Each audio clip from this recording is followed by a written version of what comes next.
Canal Cybercontos apresenta Eu, Robô, de Isaac Asimov.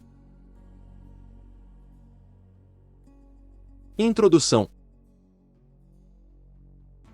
As 3 leis da robótica. Primeira. Um robô não pode ferir um ser humano, por omissão, permitir que um ser humano sofra algum mal. Segunda.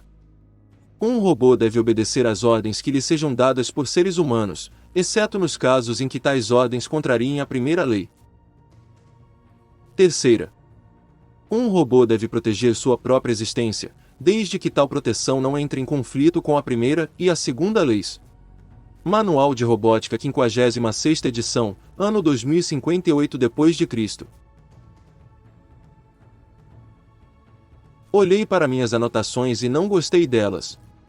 Passará 3 dias na US Robôs e bem poderia tê-los passado em casa, lendo a enciclopédia telúrica. Disseram-me que Susan Calvin nascerá no ano de 1982, o que significava ter atualmente 75 anos de idade.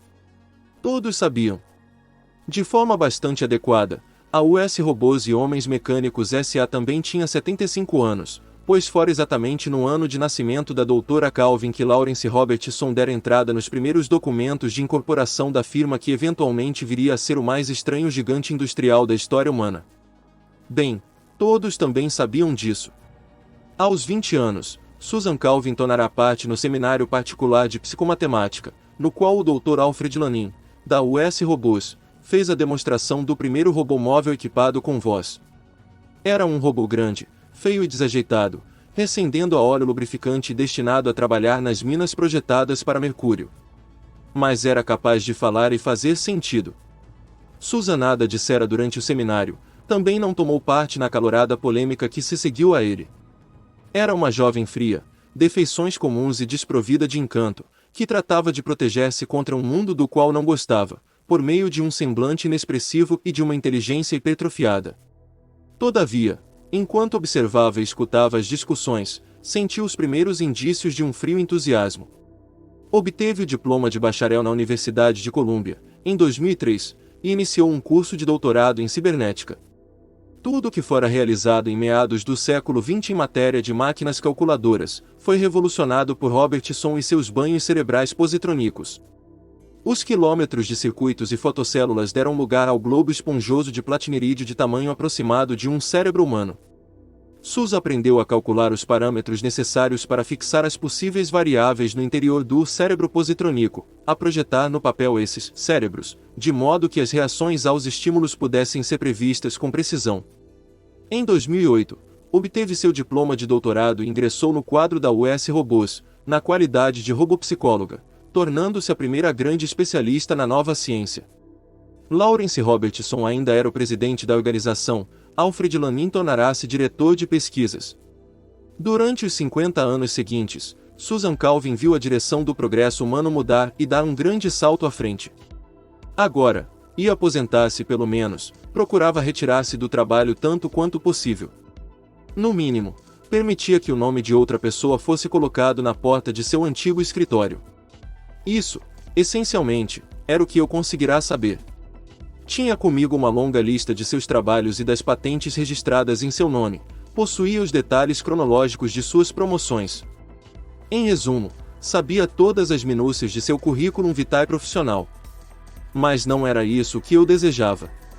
Precisava muito mais informações para o artigo que preparava para a Interplanetary Press. Muito mais.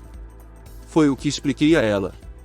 Doutora Calvin, disse-lhe, da maneira mais atenciosa possível na opinião do público, a senhora e a US Robôs são uma única coisa. Sua aposentadoria marcará o fim de uma época e você deseja abordar o ponto de vista do interesse humano? Interrompeu ela, sem sorrir. Creio que ela nunca sorri. Mas seus olhos se mostram, penetrantes, embora não zangados, senti que seu olhar me atravessava de lado e compreendi que, para ela, eu era invulgarmente transparente. Todos eram. Respondi, exato. Interesse humano em robôs? É uma contradição. Não, doutora. Não nos robôs, na senhora. Bem, já houve quem me chamasse de robô. Certamente já lhe disseram que não sou humana. Era verdade, mas não haveria vantagem alguma em confirmar. Ela se ergueu da poltrona. Não era alta e parecia frágil. Segui-a até a janela e olhamos para fora. Os escritórios e fábricas da US Robôs constituíam uma pequena cidade, espaçosa e bem planejada. Parecia achatada como uma fotografia aérea. Logo que vim para cá, ocupei um pequeno escritório em um prédio exatamente onde fica agora o posto dos bombeiros. Informou ela, apontando. Foi demolido antes de você nascer. Eu partilhava o escritório com 3 outras pessoas.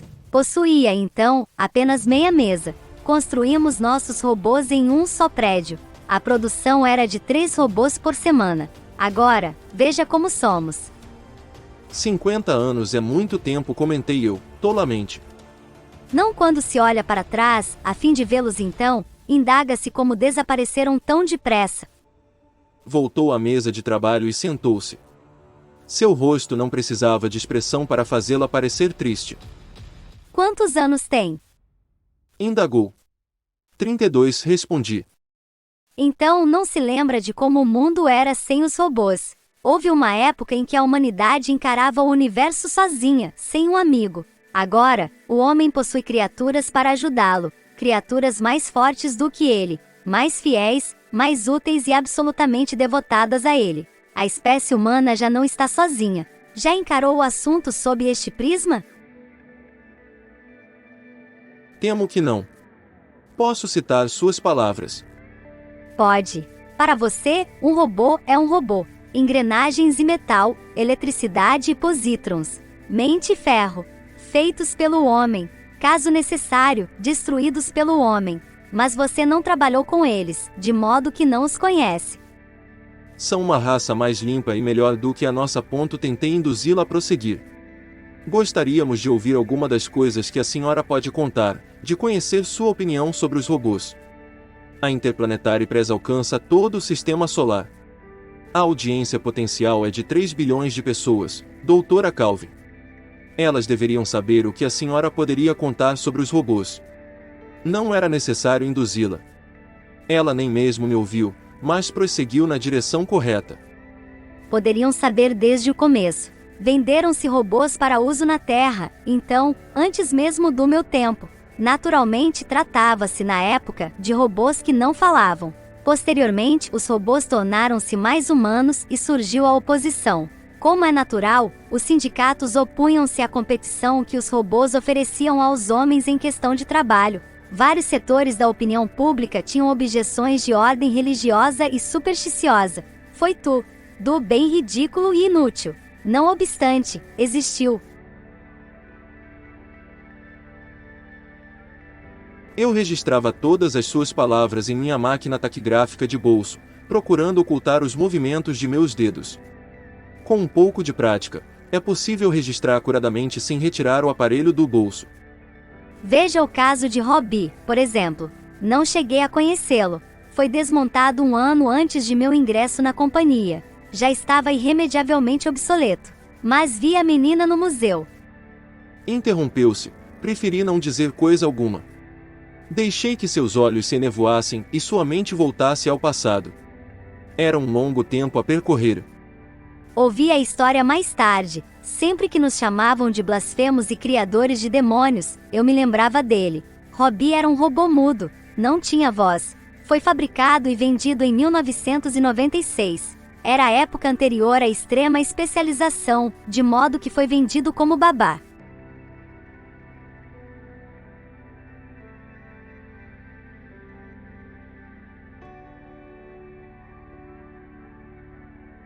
Fim. Se inscreva no canal para mais histórias.